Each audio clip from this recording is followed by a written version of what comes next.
Hello hi ನಮಸ್ಕಾರ ಎಲ್ರಿಗೂ ಹೇಗಿದ್ದೀರಾ? ಚೆನ್ನಾಗಿದ್ದೀರಾ ಅಂದ್ಕೊಂಡಿದ್ದೀನಿ. ನಾನಂತೂ ಚೆನ್ನಾಗೇ ಇಲ್ಲ ಅಂತಲೇ ಹೇಳ್ಬೋದು. ಇವತ್ತು ಅಮಾವಾಸ್ಯೆ. ಯಾಕೆ ಏನು ತಮ್ಮನೇಲಿ ನೋಡಿ ಗೊತ್ತಾಗಿರುತ್ತೆ ನಿಮಗೆ. ಹೌದು, ಅದೇ ವಿಚಾರದ ಬಗ್ಗೆ ಮಾತಾಡೋಕ್ಕೆ ಬಂದಿದ್ದೀನಿ. ತುಂಬ ಬೇಜಾರಾಗಿದೆ ನನಗಂತೂ, ತುಂಬ ನೋವು ಅಂತಲೇ ಹೇಳ್ಬೋದು. ಯಾಕೆ ಏನಾಯಿತು ಹೇಗಾಯಿತು ಅನ್ನೋದನ್ನು ತಿಳಿಸ್ತೀನಿ. ಭಗ್ನ ಏನಾದರೂ ನಮಗೆ ಸಿಕ್ಕು ಅಂದರೆ ಅದರದ್ದೇ ಒಂದು ವಿಡಿಯೋ ಮಾಡಿ ಹಾಕ್ತೀನಿ, ನೋಡೋಣ ಏನಾಗುತ್ತೆ ಅಂತ. ಒಂದು ಸ್ವಲ್ಪ ದಿನ ಕಾಯ್ತಾ ಇದ್ದೀವಿ ನಾವು. ನಾನು ಊರಿಗೆ ನಾನೇ ಹೇಳಿದ್ನಲ್ವ, ಮದುವೆಗೆಲ್ಲ ಹೋಗಿದ್ದೆ ಅಂತ ಇದ್ದೀನಿ ವಿಡಿಯೋದಲ್ಲಿ ಹೇಳಿದ್ದೆ. ಆ ಮದುವೆ ಮುಗಿಸ್ಕೊಂಡು ಬರುವಾಗ ನಮ್ಮ ನಾದಿನಿ ಕೈಯಲ್ಲಿ ನಾವು ಅವನು ಕೂಡ ಹಡ ಇಟ್ಟಿದ್ವಿ.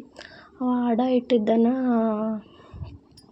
ನಮ್ಮ ನಾದಿನಿ ಇದರಲ್ಲಿ ನಮ್ಮ ಮನೆಯವರು ಅಕ್ಕ ಅವ್ರ ಕೈಯಾಗ ಕೊಟ್ಟು, ಅದ್ರ ಬಾಕ್ಸ್ ಎಲ್ಲ ಊರಲ್ಲೇ ಇತ್ತು. ಹಡ ಇಟ್ಟಿದ್ವಲ್ಲ, ಇಂಥದ್ದೆಲ್ಲ ತೆಗ್ದಿರ್ತಾರೆ ಅವರು. ಬಂಗಾರ ಅಷ್ಟೇ ಇಟ್ಕೊಂಡಿರ್ತಾರೆ. ಅದು 8 ವರ್ಷ ಆಯಿತು ನಾವು ಬಡ್ಡಿ ಕಟ್ಕೊಂಡು ಅದನ್ನು ಬಂಗಾರ ಉಳಿಲಿ ಅಂತ ಉಳಿಸ್ಕೊಂಡು ಅದರ 10% ಬಡ್ಡಿ ಕಟ್ಟಿ ನಾವು ಉಳಿಸ್ಕೊಂಡಿದ್ದೀವಿ ಆ ಬಂಗಾರನ. ಬಂಗಾರ ಬಿಡಿಸ್ಕೊಂಡು ಅವರು ನಮ್ಮ ನಾದಿನಿ ಇನ್ನೊಂದು 10,000 ರೂಪಾಯಿ ಇತ್ತು, ಅವರೇ ಕೊಟ್ಟು ಫಂಕ್ಷನ್ಗೆಲ್ಲ ಎಲ್ಲರೂ ಹಾಕೋತಾರೆ ನೀನು ಹಾಗೆ ಇರ್ತೀಯ ಅಂತ ಹೇಳಿ ಅವರು ಕೊಟ್ಟು ಬಿಡಿಸ್ಕೊಟ್ಟಿದ್ರು. ಇನ್ನು 10,000 ರೂಪಾಯಿ ಕೊಟ್ಟು ಬಿಡಿಸ್ಕೊಂಡು ಬಂದ್ವಲ್ಲ, ಹಂಗೆ ನಮ್ಮ ನಾದಿನಿ ಕೈಗೆ ಕೊಟ್ಟು ಅದ್ರಾಗ ಒಂದು ಹತ್ರ ಅಡ್ಡಾಡೋದು ಇದ್ದಿಲ್ಲ ನಮ್ದು. ಹಾಗಾಗಿ ಅಲ್ಲೇ ಕೊಟ್ಟು ಮತ್ತು ನಮ್ಮ ಮನೆಯವ್ರಿಗೆ ಮೂಲವಾದ ಆಪ್ರೇಷನ್ ಆಗಿತ್ತಲ್ಲ, ಮತ್ತು ಆವಾಗ ಹುಬ್ಳಿಯಿಂದ ನಮ್ಮೂರಿಗೆ ಹೋಗಿದ್ದು. ಇಲ್ಲಾಂದರೆ ನಮ್ಮೂರಲ್ಲೇ ಇಟ್ಟು ಬರ್ತಿದ್ದೆ. ಅದು ಏನಾಯಿತು ಅಂದರೆ, ಅಲ್ಲಿ ನಾವು ಇಟ್ಟು ಬಂದಿದ್ದೀವಿ. ಹೋಳ್ಗೆ ಉಣ್ಣೋ ಕಾರ್ಯಕ್ರಮ ಐತೆ, ಅದನ್ನು ಅವ್ರ ತಂಗಿ ಮನೇಲಿ ಕೊಟ್ಟಿದ್ದಾರೆ. ಮದುವೆಗೆ ಹೋಗೋತನ ಹೋಳ್ಗೆ ಉಣ್ಣೋದು ಮುಗಿಸ್ಕೊಳತನ. ಆಮೇಲೆ ಇಸ್ಕೊಂಡು ಅವು ಹುಡುಗರೆಲ್ಲ ಇದ್ದಾವಲ್ಲ, ಗಾಡ್ರೇಜ್ ಎಲ್ಲ ತೆಗಿತಿರ್ತಾವೆ, ಬೇಡಕ್ಕ ಅಲ್ಲೇ ಇಟ್ಕೊ ಅಂತ ಹೇಳಿದ್ದಾರೆ ಅವರು.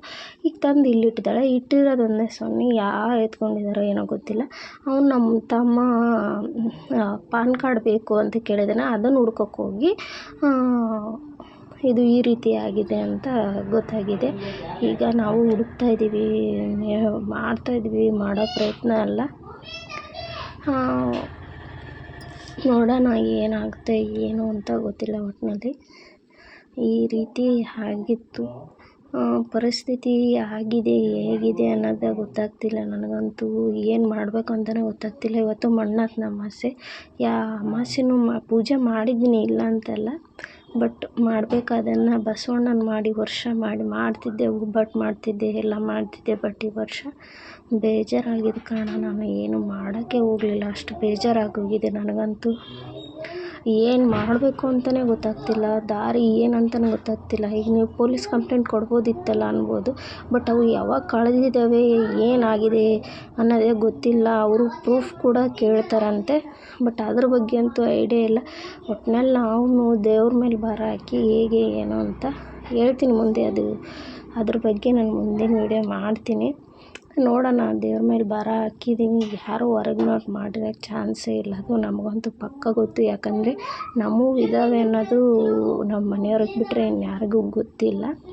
ನೋಡೋಣ ಅದು ಏನಾಗುತ್ತೋ ಏನೋ ಅಂತ. ಮಕ್ಳಿಗೆ ಬೈಂಡ್ ಹಾಕಿ ಕೊಡ್ತಿದ್ರು ಅವರು, ಹಾಗೆ ನಾನು ಭಾಳ ಇದ್ದಿಲ್ಲ ಬೈಂಡ್ ಹಾಕೋವು, 1-2 ದಿನ ಇದ್ದು, ಹಾಗಾಗಿ ಅವರೇ ಹಾಕ್ಕೊಡ್ತಿದ್ರು. ಈ ವಿಡಿಯೋಗೆ ನಾನು ಲೈಕ್ ಮಾಡಿ,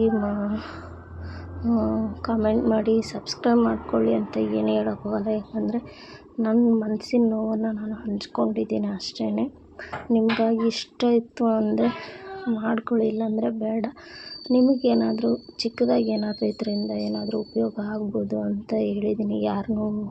ಯಾರನ್ನೂ ನಂಬಕ್ಕೆ ಹೋಗಬೇಡಿ ಆ ಟೈಮ್ನಲ್ಲೂ. ನಮ್ಮ ಚಿಕ್ಕಮ್ಮ ಅಂತೂ ಡಿಪ್ರೆಷನ್ನಲ್ಲಿದ್ದಾರೆ. ಅವರಂತೂ ಮಾನಸಿಕನೇ ತೊಗೊಂಡ್ಬಿಟ್ಟಿದ್ದಾರೆ. ಯಾಕಂದರೆ ಅವರು ನಂಬಿ ಕೊಟ್ಟಿದ್ವಲ್ಲ, ನಾವಿಷ್ಟು ಕಷ್ಟಪಟ್ಟು ಉಳಿಸ್ಕೊಂಡ್ರೆ ಹೀಗಾಗೋಯ್ತಲ್ಲ ಅನ್ನೋದೊಂದು ಎಲ್ರಿಗೂ. ನಮಗೂ ನಿಧಾನಿಲ್ಲ, ಇನ್ನು ಅವ್ರಿಗೆ ಹೆಂಗಾಗಿರಬೇಡ. ಇಸ್ಕೊಂಡಿರೋರಿಗೆ ಗೊತ್ತಿರುತ್ತೆ, ಇಟ್ಕೊಂಡಿರೋರಿಗೆ ಗೊತ್ತಿರುತ್ತೆ ಅದು ಹೆಂಗಾಗಿದೆ ಅಂತ. ಒಟ್ಟಿನಲ್ಲಿ ಏನಾಗಿದೆ ಏನೋ ಒಂದು ಗೊತ್ತಾಗ್ತಿಲ್ಲ. ಒಟ್ಟಿನಲ್ಲಿ ನೋಡೋಣ ಏನಾಗುತ್ತೆ ಅಂತ. ಮುಂದೆ ವಿಡಿಯೋ ಹಾಕ್ತೀನಿ, ನಾನು ಎಲ್ಲದನ್ನು ನಿಮಗೆ ತಿಳಿಸ್ತೀನಿ. ಓಕೆ ಫ್ರೆಂಡ್ಸ್, ಬಾಯ್. ಮತ್ತು ಮುಂದಿನ ವಿಡಿಯೋದಲ್ಲಿ ಸಿಗೋಣ. ನಿಮಗೆ ಏನು ಅನ್ನಿಸ್ತು, ಏನಾದರೂ ನಿಮ್ಮಿಂದ ಪರಿಹಾರ ಅದು ಏನು ಮಾಡ್ಬೋದು ಅನ್ನೋದಕ್ಕೆ ನಿಮಗೆ ಗೊತ್ತಿರುತ್ತೆ, ಏನಾದರೂ ಸೊಲ್ಯೂಷನ್ ಸಿಗ್ಬೋದು ಅಂತ ವಿಡಿಯೋ ಮಾಡಿದೆ. ನೀವು ಏನಾದರೂ ಸೊಲ್ಯೂಷನ್ ಇದ್ದರೆ ಹೇಳಿ ಕಮೆಂಟ್ ಮಾಡಿ ತಿಳಿಸಿ. ಓಕೆ ಫ್ರೆಂಡ್ಸ್, ಬಾಯ್.